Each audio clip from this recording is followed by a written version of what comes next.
live in a time when Islam is impacting Western culture like never before. But what do we really know about it? Carolyn sat down with Rashid, the host of a popular Arabic TV show, and got some straight answers. Rashid, thanks for the invitation to visit you today and learn Thank you. more about Islam. And you host a program called Taking Off the Mask. Exactly. It airs on satellite television. People can also stream it on the web. Tell us a little bit about that.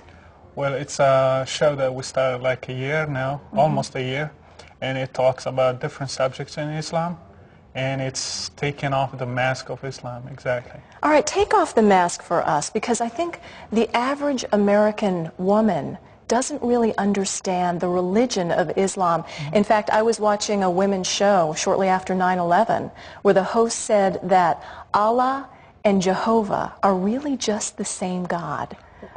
What would you say to that? Well, it looks, for the first time, it looks like if we have the same God. That happens to me when I was a Muslim and I was reading the Bible. But when you go further and you see some attributes to God and to Allah, you will make a big difference between the two. So Allah and Jehovah are not the same God. They are not. Let me give you some examples. From the Bible, we can see clearly God is love. And all the facts in the Bible are based on this fact that God is love. When you go to Islam, you will not find a single verse that says God is love. Now, you grew up in the Muslim culture and became a Christian. What led you to that, and how did your family respond? Well, it's a it's a long story, but it started one day. I was like listening to a show in the radio, and that's the first time when I heard about Jesus, and I started like a long way of correspondence courses and comparing Christianity to Islam. At the end, I was like amazed. The gospel really is the truth, and Jesus is love. So that touched my heart and changed me totally. Speaking of love and the different religions, we look at Islam, Americans again, who don't necessarily understand, and we don't understand all the violence that we see around this religion on sometimes the most innocuous things, like a cartoon of the Prophet Muhammad. To us, most of our political and religious leaders will end up as a cartoon. But to see that sort of caricature of the Prophet Muhammad means what to the Islamic people? Well, we need to understand two things to understand what happened with the subject of cartoons. The first thing, there is no freedom of speech in Islam. You cannot talk about Quran or Muhammad or the followers of Muhammad. They are holy. Nobody can criticize them. Nobody can question them. They are above anything else. So this is the first thing. The second thing, the cartoons, they were about Muhammad.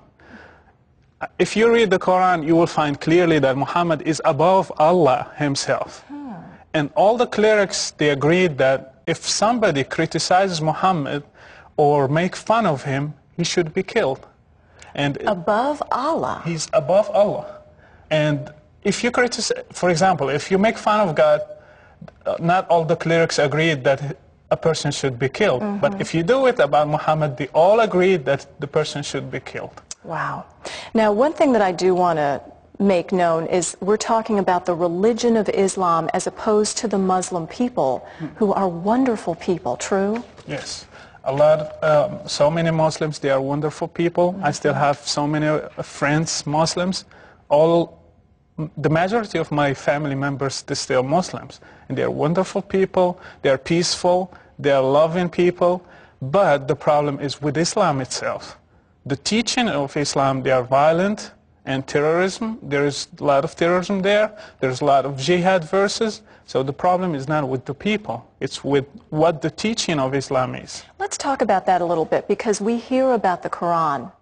And many Americans think, well, the Quran is just another version of the Bible.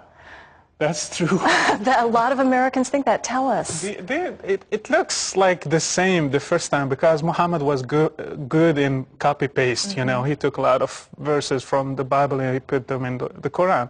But if you go deep into the Quran, you find totally it's the opposite of the Bible. You will not find God is deceiver in the Bible. You will find God is the great deceiver in the Quran. God is love in the Bible. God is not love in the Quran. He loves only Muslims. He hates non-believers, non-Muslims. You will find God teaches us to forgive people. In Quran, he teaches us to kill the enemies of Allah. And it's totally two different directions. It's not even close. Well, that's another confusing fact.